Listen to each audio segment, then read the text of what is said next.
பல வருட யுத்தத்தின் வடு. பல வருடங்கள் முன் இனத்திற்காய் வீரமரணம் அடைந்த பெற்றோரின் மகன் இவன். 6 மாத குழந்தையை காந்தரூபன் அறிவிச்சோலையில் ஒப்படைத்துவிட்டு களம் சென்ற பெற்றோர் வித்துடலாகவே வீடு வந்தனர். குழந்தை பருவத்திலேயே பெற்றோரின் இழப்பு. பல குழந்தைகளுடன் வளர்த்தெடுக்கப்பட்ட இவன் யுத்த முடிவில் இராணுவ கட்டுப்பாட்டுக்குள் சென்று மீள்குடியேற்றப்பட்டான். தனியாளாக அரவணைக்க யாருமின்றி தனியாளாகவே போராடி கட்டிய வீடு இது. அயராது உழைத்து முன்னேறும்போது பாரிய ஒரு விபத்தில் சிக்கி வேலை செய்ய முடியாமல் போனது. இன்று உணவுக்கே போராடுகிறான். இருப்பதற்கு வீடு இல்லை, உடுத்துவதற்கு உடை இல்லை, அரவணைக்க யாரும் இல்லை. தனியாள் என எந்த விதமான உதவிகளும் இவனுக்கு கிடைப்பதும் இல்லை. எம் இனத்தின் பிள்ளையை உதவிக்கரம் கொண்டு உயர்த்துவோம்.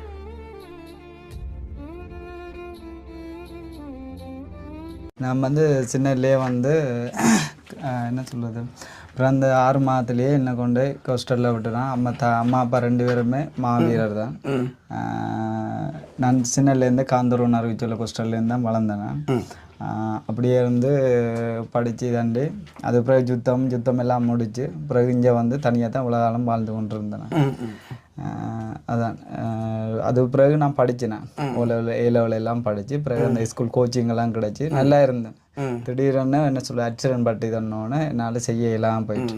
இந்த இதான் பிரச்சனை. இவரை பார்க்க வேலை செய்யலாம் தானே தம்பி எல்லாம் யோசிப்பீங்க. விபத்தில் சிக்கி இவருக்கு இதில் ஒத்தின தையெல்லாம் 52 தையங்களால் நிறைய நேரம் நின்றெல்லாம் இவரால் வேலை செய்ய முடியாத சூழ்நிலை. இந்த சிறு வயதுலேருந்து இவர் பெற்றோரை பார்த்ததும் இல்லை. இன்றைக்கு வரைக்கும் எந்த ஒரு உதவியுமே இல்லை. இறுதி கட்டம் தன்னால் இயலாது, இனி வாழவே இயலான்ற ஒரு சூழ்நிலை என்ன அழைச்சிருந்தவர். நம்ம முதல் கட்டமாக இந்த இவ்வளோ உதவியை என்னால் பெற்றுக் கொடுக்கக்கூடிய மாதிரி இருந்திருக்கு. இந்த வீடியோ பார்த்தீங்கன்னு சொன்னால் தம்பிக்கு நீங்கள் உதவி செய்ய முன்வாங்க. அண்ணாவுக்கு என்னென்னா இந்த நிலந்தானப்போ நான் மெல்லமாக உழுத வச்சுருக்கிறேன். அப்போ இப்போ தண்ணியும் பக்கத்து வாய்க்காலில் தண்ணி போகுது. அப்போ தண்ணியும் பக்கத்து வாய்க்காலால் தண்ணி போகிறபடியாக இப்போ இந்த நிலத்தை தோட்டங்கள் ஏதாச்சும் செய்யலாம். அப்போ அதான் அந்த இதுக்கு என்ன சொல்ல ஒரு முதல்ல நாங்கள் போட்டு தான் தோட்டங்கள் அப்படி செய்கிறோம். தோட்டம் செய்கிறேன்னா உங்களுக்கு என்ன வேணும், என்ன இது வேணும் உங்களுக்கு? இப்போ என்னென்னா விததானியங்கள் அப்படி கொத்துறது செஞ்சு தானே நாங்கள் அதை எடுத்துருவோம். அதே மாதிரி டொய்லெட்டுமா இப்போ சரியான முதலாவது 2 விஷயம் இருக்குது. இம்பார்ட்டான விஷயம் ஒன்று டொய்லெட் தான். டொய்லெட்டுக்கு வந்தால் இங்கேருந்து நான் கடைக்கு தான் ஓடும், கடைக்கு தான் போவோம். இதுக்குள்ள என்ன சொல்கிறது இல்லை சுற்றி ஆயால் அப்படி இதுதான்.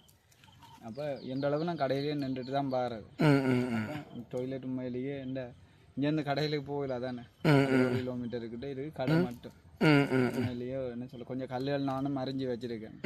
இப்போ அது டொய்லெட்டுக்கு தான் முக்கியம். அது மாதிரி அப்போ நான் நேற்றும் போய் மின்சார சபை அவையிட்ட கொண்டு எந்த காட்டை கொடுத்து கேட்டேன். இப்படித்தானே ஐயா இருக்கிறேன், என்னால் இப்போ ஓரளவு நான் கொஞ்சம் இருக்கிறேன், என்னால் அந்த கரண்ட் பாக்ஸ் இதாண்டு தெரியுங்க. இப்போ அவர்கிட்ட கதைக்கு அவர் சொன்னார், தம்பி மீட்டர் பாக்ஸ் மட்டும் 30,000 மீட்டர் பாக்ஸ். Meter box 30,000. அதே போல் நாங்கள் என்ன சொல்கிறோம் அதுலேருந்து போஸ்ட்லேருந்து இங்கேருந்து உங்களுக்கு வயரின்ற காசு நாங்கள் எடுப்போம். எவ்வளோ முடியுமென்னு எல்லாம் கேட்டு தந்தோன்னா அவர் சொன்னால் கிட்டத்தட்ட 50 கிட்ட முடியுமா. பூட்டுறது மட்டும்தான், வயரிங் வேலை செய்யாமல். வயரிங் வேலை செய்யாமல் இப்போ வயரிங் வேலை சாமான் அப்படி சேர்ந்தா 1,00,000 நாங்கள் ஒரு வீட்டை செஞ்சு நான் வயரிங் வேலை எனக்கு செய்ய 58,000 60,000 முடிஞ்சது. அது பெரிய வீடு, கொஞ்சம் குறைய முடியும்னு நினைக்கிறேன். 1,00,000 இரவு தானே.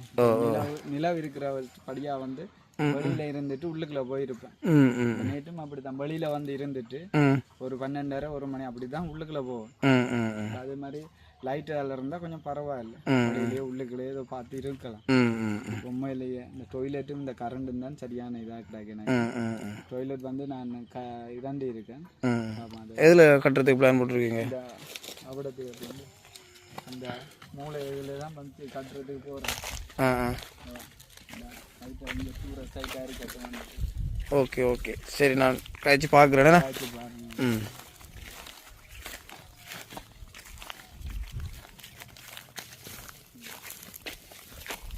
ஓகேண்ணா, ஓகே சரி விடுதையா? அது மாதிரி அதான் நான் இப்போ தோட்டங்கள் செஞ்சு இப்போ நான் என்னென்னா ஆடு வளர்க்கலாம் பார்க்குறேன். இப்போ நல்ல இடம் உண்மையிலேயே. இந்த பாருங்க இந்த சைட்டை பாருங்க, அந்த புல்லுகள் எல்லாம் மாட்டுக்குரிய புல்லுகள் எல்லாம் கருமாந்தது எல்லாம் நீட்டாக வரும். நல்ல வளர்ச்சியான ஒரு நல்ல ஒரு இடம். ஆடுகள் வளர்த்து மாடுகள் வளர்த்தா என்ன செய்யலாம், அந்த புல்லு கட்டைகள் வச்சா இயற்கையாகவே தண்ணி இருக்கிற இடம் இடம். என்ன பக்கத்து வாய்க்கால் போகிறபடியே இயற்கையாக இந்த இடம் தண்ணி எந்த நேரம் அந்த ஈரழிப்பு இருக்கு. இப்போ புல்லு கட்டையில் என்ன மாட்டை கொண்டு நம்ம வெளியில் போக தேவையில்லை. மாடுகள் ஆடுகள் எல்லாம் பக்கத்தையே புல்லுகளை இதுக்கே வச்சு நீங்கள் புல்லுகள் வட்டி போட்டுருக்கலாமே. வட்டி கொண்டு போட்டு கொண்டு இருக்கலாம். ம் ம். அப்போ அதான் நான் கதைச்சிருக்கேன் உங்களோட. சரி, ஓகே, நான் ட்ரை பண்ணுறேன். சரியா? கட்டாயம். ஓகே.